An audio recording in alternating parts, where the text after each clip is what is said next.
Hello everyone, कैसे हैं आप सब। आशा करता हूँ आप सभी हमेशा की तरह बढ़िया होंगे और मजे में होंगे। तो एक बार फिर से मैं गुमनाम सर और आप सभी का बहुत बहुत स्वागत है आपके अपने चैनल गुमनाम केमिस्ट्री शायर में। तो बेटा, जैसा कि आप सभी जानते हैं, अपने चैनल पर 50 डेज एक्सप्रेस चल रहा है। जो नहीं जानते सुन लीजिए।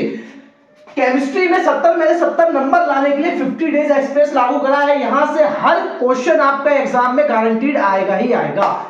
इससे बाहर आपका एग्जाम में कोई क्वेश्चन नहीं जाने वाला है। तो अगर आपने केमिस्ट्री की तैयारी नहीं करी है, केमिस्ट्री कभी नहीं पढ़ी है, तो उनके लिए ये बम्पर ऑफर है और स्कीम का फायदा उठाइए आकर। फ्री ऑफ कॉस्ट है, 50 डेज एक्सप्रेस पढ़ना है बस। डेली का 10 मिनट का क्लास है।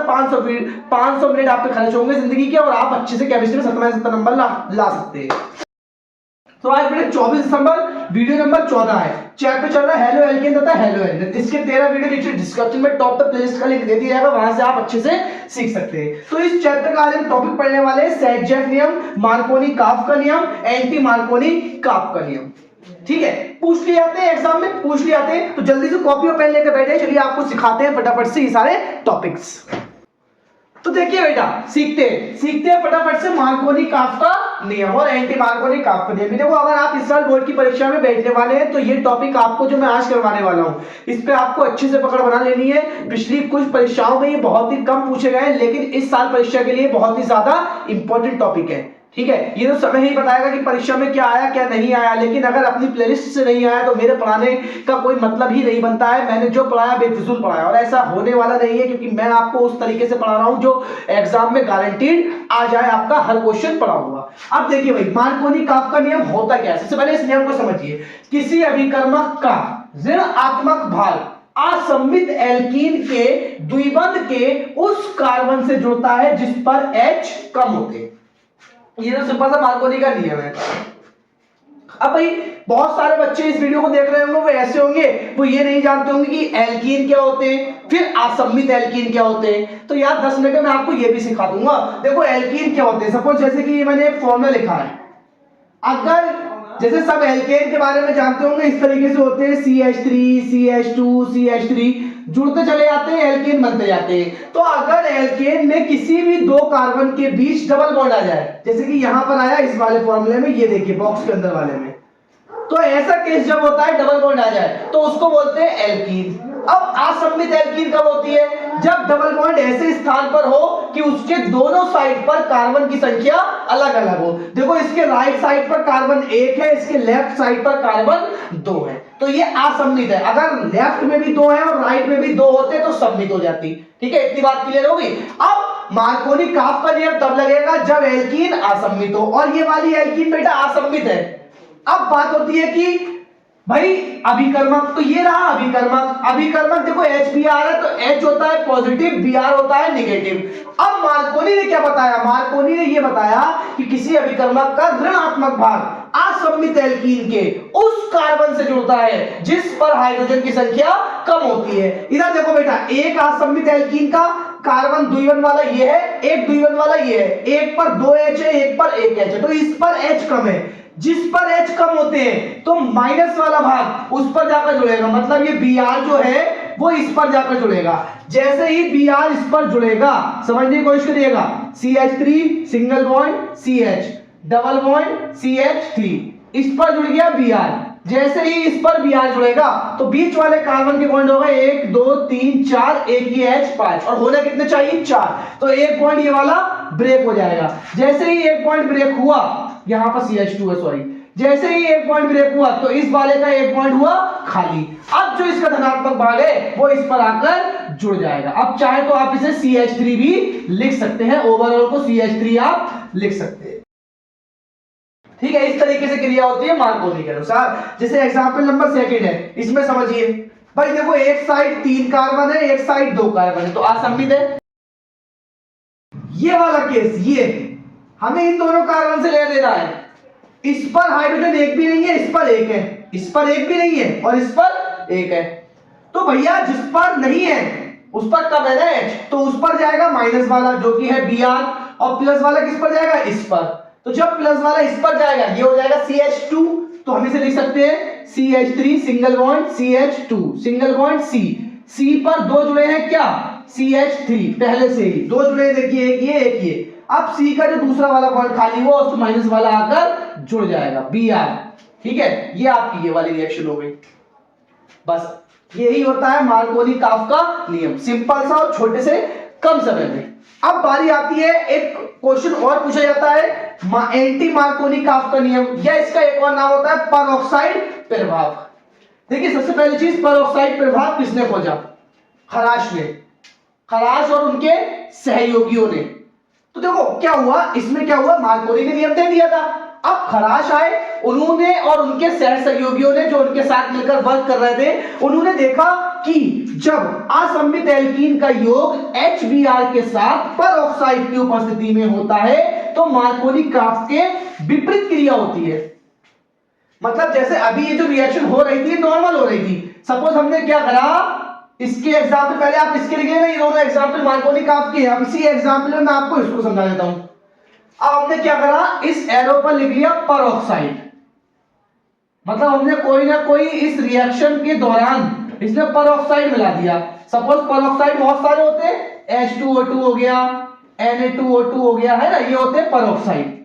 ठीक है, तो हमने क्या करा, आप ज्यादा डिटेल में मत घुसिए, आप बस इतना याद रखिए हमने मिला दिया इसमें परऑक्साइड। तो जैसे ही परऑक्साइड मिलाएंगे तो मार्कोनी-काफ के विपरीत क्रिया होगी। विपरीत क्रिया कैसे होगी? मार्कोनी ने बताया कि जो ऋणात्मक भाग होता है वो असममित एल्कीन के द्विबंध के उस कार्बन से जुड़ता है जिस पर H कम होते हैं, अब उस पर जुड़ जाएगा जिस पर H ज्यादा होते हैं। तो ये वाला जो Br अभी इस पर आकर जुड़ा था, अब ये इस पर ना जुड़कर, इस पर एक H है, इस पर 2 है, तो अब Br जुड़ेगा इस पर और H जाएगा इस पर। तो जैसे ही H इस पर आएगा ये आ जाएगा CH2, तो यहां से Br हटेगा CH2 और आगे ऑलरेडी CH2 था, इस पर जुड़ेगा Br, तो एक पॉइंट लगा के Br इस पर आकर जुड़ जाएगा। समझ में आई चीज? अब इसी तरीके से इसको समझिए, इसमें भी वही चीज होगी, परऑक्साइड में रखा है तो Br किस पर जुड़ेगा? अब Br जुड़ेगा उस पर जिस पर H ज्यादा होंगे, तो वो CH पर जुड़ेगा, और जब इस CH पर एक Br जुड़ेगा तो यहां से H कम हो जाएगा और जहां Br जुड़ा था उसकी जगह दूसरा प्लस वाला भाग चला जाएगा। ठीक है, ये होता है आपका मार्कोनी-काफ का नियम, ये होता है आपका एंटी मार्कोनी-काफ का नियम। मार्कोनी के विपरीत क्रिया हुई तो इसे एंटी मार्कोनी-काफ का नियम बोला गया, और इसका दूसरा नाम होता है परऑक्साइड प्रभाव। किसने खोजा? खराश और उनके सहयोगियों ने। ठीक है, तो बेटा जल्दी से मैं पहले साइड में जाता हूं, आप पहले इसे नोट करिए, फिर आपको सेट-जेफ नियम भी पढ़ाते हैं। देखिए बेटा, सेट-जेफ नियम क्या होता है? सेट-जेफ नियम से पहले आपको पता चाहिए कि सेट-जेफ नियम लगाते कब है। ठीक है, ये चीज पता होना चाहिए। देखो याद रखना, यदि किसी एल्किल हैलाइड से एक से अधिक एल्कीन बनने के चांस होते हैं तो सेट-जेफ नियम लगाते हैं। हेलो एल्केन को ही बोलते हैं एल्किल हैलाइड। सिंपल सा, एल्किल हैलाइड ये होते हैं RH, यही तो होते हैं। अब R समूह कितने भी कार्बन से मिलकर बनाओ कोई फर्क नहीं पड़ता। सेट-जेफ नियम क्या है भाई? देखो जो मार्कोनी का नियम था जस्ट उसी की तरह है, पर इसमें डबल बॉन्ड वाली कंडीशन नहीं है, थोड़ा सा अलग। इसके अनुसार H उस निकटवर्ती कार्बन से लिया जाता है जिस पर H की संख्या कम होती है।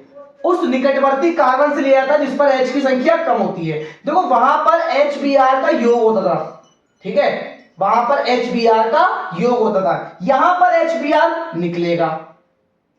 समझ रहे हैं बात को? दोनों में फर्क है। जब एल्कोहलिक KOH से क्रिया करवाई जाती है, किससे क्रिया होती है? Alcoholic KOH। पिछले वीडियो में मैंने सिखाई है डिहाइड्रो हैलोजिनेशन, जिसे निराकरण अभिक्रिया और एलिमिनेशन रिएक्शन भी बोलते थे, उसी रिएक्शन की कंडीशन है ये। अब जैसे कि यहां पर समझने की कोशिश कीजिए, सपोज ये एक एल्कीन है, सॉरी एल्कीन बोल रहा, ये एक एल्किल हैलाइड है। देखो एल्किल और हैलाइड, भाई देखो इसमें Br जो है वो इस कार्बन पर जुड़ा है, जिस पर जुड़ा होता है उसके बराबर वाले कार्बन का H जाता है, ठीक है, तो HBr रिलीज होता है। अब देखो भाई इसके इधर 2 कार्बन है, इधर 3 कार्बन है, तो भैया ये इधर से भी H ले सकता है और ये इधर से भी H ले सकता है। जब ये इस साइड से H लेगा, HBr निकालेगा, तो यहां पर रह जाएगा एक H जैसा कि यहां दिखाया है, और यहां से Br चला जाएगा तो इस पर एक H ऑलरेडी मौजूद है, दोनों का एक पॉइंट खाली होगा जिसके कारण बीच में डबल बॉन्ड आ जाएगा, तो ये आपका बन जाएगा ब्यूटीन 2। या ब्यूटुइन कह लीजिए। अब इसमें देखिए, अब यहां पर देखिए, यहां पर क्या हुआ, जब H इससे लेगा ये वाला HBr क्रिया करेगा तो भैया ये वाला रोल थोड़ी ना करेगा, ये वाला HBr, तो HBr निकल गया तो यहां रह जाएगा CH2, यहां CH पहले से है, एक बॉन्ड खाली हुआ तो बीच में डबल बॉन्ड आ जाएगा। अब इसे बोलेंगे ब्यूटीन 1। अब देखो भाई कैसे पता लगाएं कि ये वाली क्रिया राइट है या ये वाली क्रिया राइट है। देखो जब क्रिया होगी तो बनेंगी दोनों चीजें, क्रिया होगी तो बनेंगी दोनों चीजें। बस सेटजेफ ने ये क्लियर कर दिया कि H उस निकटवर्ती कार्बन से लिया जाता है जिस पर H की संख्या कम होती है, तो इस पर कम है तो इसकी मात्रा बनेगी ज्यादा, क्योंकि ये कम वाला केस है, और इसकी मात्रा बनेगी कम। बनेगा ये भी, बनेगा ये भी, लेकिन सपोज मान लीजिए ये बन गया 99% और ये केवल बना 1%, टोटल ओवरऑल मिलाकर मिलियन है 100%, तो 99% में 1% क्या मैटर करती है इसकी मात्रा। तो इसीलिए जब हम रिएक्शन लिखते हैं तो सेटजेफ के नियम को फॉलो करते हैं, और नियम को फॉलो करके हम केवल ये वाला केस बनाते हैं और ये वाला केस छोड़ देते हैं। ठीक है, क्योंकि रिएक्शन में हम दोनों चीजें नहीं दिखाएंगे, सिर्फ एक चीज दिखाएंगे, ये वाली। यही सेटजेफ का नियम है और बहुत पूछा जाता है सेटजेफ का नियम लिखिए, लिखने को बहुत आता है। ठीक है, तो मैं साइड पे जाता हूं, आप पहले इसे भी नोट कर लीजिए।